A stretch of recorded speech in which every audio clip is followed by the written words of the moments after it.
Hi hello ನಮಸ್ಕಾರ, welcome to cine fort. Already ಗೆದ್ದಂತ ಒಂದು ಸಿನಿಮಾದ ಪ್ರೀಕ್ವೆಲ್ ಅಥವಾ ಸೀಕ್ವೆಲ್ ಮಾಡೋದು ನಿಜಕ್ಕೂ ಒಂದು ಚಾಲೆಂಜಿಂಗ್ ಕೆಲಸನೇ ಸರಿ. ಯಾಕಂದ್ರೆ ಈ ಮೊದಲು ಗೆದ್ದ ಸಿನಿಮಾದ ಕ್ಯಾರೆಕ್ಟರ್ಗಳೇನು, ಅಲ್ಲಿನ ಕತೆ ಏನು, ಸಿನಿಮಾ ಎಲ್ಲಿ ಮುಗಿದಿತ್ತು, ಎಲ್ಲಿ ಶುರುವಾಗಿತ್ತು ಅನ್ನೋದು ಈಗಾಗಲೇ ನಮಗೆ ಗೊತ್ತಿರುತ್ತೆ. ಹೀಗೆ ಗೊತ್ತಿರೋ ಕಥೆಯನ್ನ ಮತ್ತೆ ಜನಗಳಿಗೆ ಒಪ್ಪಿಸೋದು ತುಂಬಾನೇ ಕಷ್ಟ. ಅಂತದ್ರಲ್ಲಿ ನಿರ್ದೇಶಕ ನರ್ತನ್ ಗೆದ್ದಿದ್ದಾರೆ ಅಂತ ಹೇಳ್ತೀನಿ. ಹೌದು, ನಾನು ಮಾತಾಡ್ತಾ ಇರೋದು ಇವತ್ತು ಬಿಡುಗಡೆಯಾದ ಬಹು ನಿರೀಕ್ಷೆಯ ಭೈರತಿ ರಣಗಲ್ಲು ಸಿನಿಮಾದ ಬಗ್ಗೆ. ಇದು ಈ ಹಿಂದೆ ಬಿಡುಗಡೆಯಾಗಿ ಯಶಸ್ಸು ಕಂಡಿದ್ದ ಶ್ರೀಮುರಳಿ ಹಾಗೂ ಹ್ಯಾಟ್ರಿಕ್ ಇರೋ ಶಿವಣ್ಣ ಅಭಿನಯದ ಮಫ್ತಿ ಸಿನಿಮಾದ ಪ್ರೀಕ್ವೆಲ್. ಅಂದ್ರೆ ಮಫ್ತಿ ಸಿನಿಮಾ ಕತೆ ಶುರುವಾಗಕ್ಕೂ ಮೊದಲು ಏನೆಲ್ಲ ಆಗಿತ್ತು ಅಂತ ಹೇಳೋ ಕತೆ. ಇನ್ನ ಭೈರತಿ ರಣಗಲ್ಲು ಸಿನಿಮಾ ಇವತ್ತು ರಿಲೀಸ್ ಆಗಿದೆ. ನೋಡ್ಕೊಂಡು ಬಂದೆ. ಸಿನಿಮಾ ನೋಡಿ ನನಗೆ ಏನ್ ಅನಿಸ್ತು, ಏನ್ ಇಷ್ಟ ಆಯ್ತು, ಏನ್ ಕಷ್ಟ ಆಯ್ತು ಅಂತ ಡೀಟೇಲ್ ಆಗಿ ಹೇಳ್ತೀನಿ ಈ ಒಂದು ರಿವ್ಯೂ ವಿಡಿಯೋದಲ್ಲಿ. ವಿಡಿಯೋನ ಪೂರ್ತಿಯಾಗಿ ನೋಡಿ ಸ್ಟೋರಿ ಇಂಟ್ರೆಸ್ಟಿಂಗ್ ಆಗಿದೆ ಅಂತ ಹೇಳ್ತಾ ವಿಡಿಯೋ ಶುರು ಮಾಡೋಣ ಬನ್ನಿ. ಇನ್ನೊಂದು ವಿಷಯ, ಯಾರೆಲ್ಲ ಚಾನಲ್ಗೆ ಹೊಸದಾಗಿ ಬಂದಿದ್ದೀರಾ ಪ್ಲೀಸ್ ಸಬ್ಸ್ಕ್ರೈಬ್ ಮಾಡಿಕೊಂಡು ಪ್ರೀತಿಯಿಂದ ಸಪೋರ್ಟ್ ಮಾಡಿ ಅಂತ ಕೇಳ್ತೀನಿ.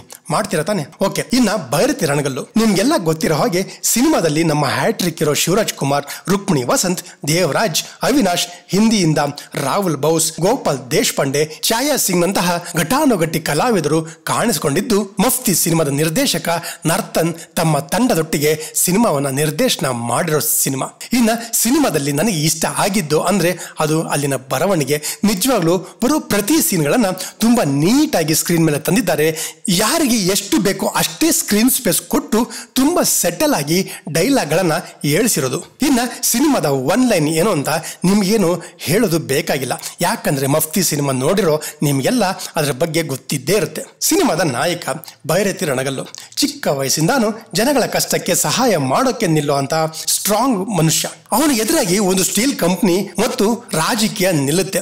ಇವಾಗ ಆಲ್ರೆಡಿ ಸುಮಾರು 20-22 ವರ್ಷ ಜೈಲಲ್ಲಿ ಇದ್ದು ಅಲ್ಲೇ ಓದಿ ಒಬ್ಬ ಲಾಯರ್ ಆಗಿ ಜೈಲಿಂದ ಬಿಡುಗಡೆ ಆದ ನಂತರ ಜನಗಳಿಗಾಗಿ ಏನೆಲ್ಲ ಮಾಡ್ತಾನೆ ದೇವತಾ ಮನುಷ್ಯನಾದ ಭೈರತಿ ರಣಗಲ್ಲು ಯಾಕೆ ಕೆಟ್ಟವರ ಪಾಲಿನ ರಾಕ್ಷಸನಾಗ್ತಾನೆ ಅನ್ನೋದೇ ಸಿನಿಮಾದ ಒನ್ ಲೈನ್. ಇನ್ನು ಸಿನಿಮಾದಲ್ಲಿ ಬರೋ ಪಾತ್ರಗಳು ಮತ್ತು ಅವರ ಅಭಿನಯ ನೋಡೋದಾದ್ರೆ ಹ್ಯಾಟ್ರಿಕ್ ಇರೋ ಶಿವಣ್ಣ ಅವರ ಕೈಯಲ್ಲಿ ಲಾಂಗ್ ಹಿಡ್ಕೊಂಡು ಸ್ಕ್ರೀನ್ ಮೇಲೆ ಬಂದ್ರೆ ಅದೊಂಥರ ಸೆಲೆಬ್ರೇಷನ್ ಅಂತ ಹೇಳ್ತೀನಿ.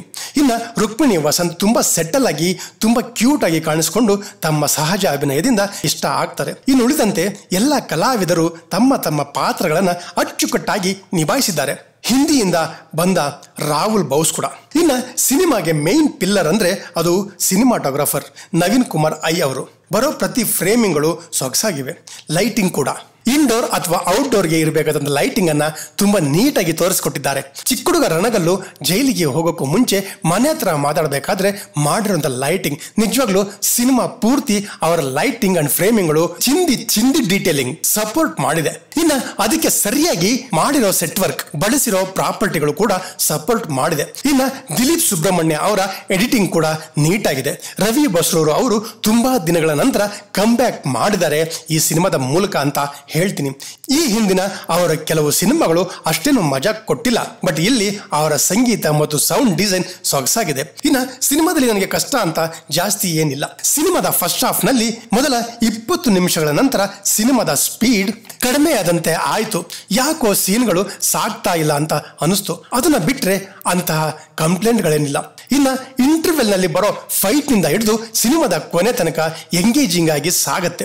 ಭೈರತಿ ರಣಗಲ್ಲು ಸಿನಿಮಾಗೆ ಗೀತಕ್ಕ ಬಂಡವಾಳ ಹೂಡಿದ್ದು ಸಿನಿಮಾದ ಮೇಕಿಂಗ್ಗೆ ಏನ್ ಬೇಕೋ ಅದನ್ನ ಕೊಟ್ಟಿದ್ದಾರೆ, ಅಥವಾ ನಿರ್ದೇಶಕರು ಅವರಿಗೆ ಸಿಕ್ಕ ಸ್ಕೇಲ್ ಅನ್ನ ತುಂಬಾ ಚೆನ್ನಾಗಿ ಖರ್ಚು ಮಾಡಿದ್ದಾರೆ. ಒಟ್ನಲ್ಲಿ ಪ್ರೊಡಕ್ಷನ್ ವ್ಯಾಲ್ಯೂ ಸ್ಕ್ರೀನ್ ಮೇಲೆ ಕಾಣ್ತಿದೆ ಅಂತ ಹೇಳ್ತೀನಿ.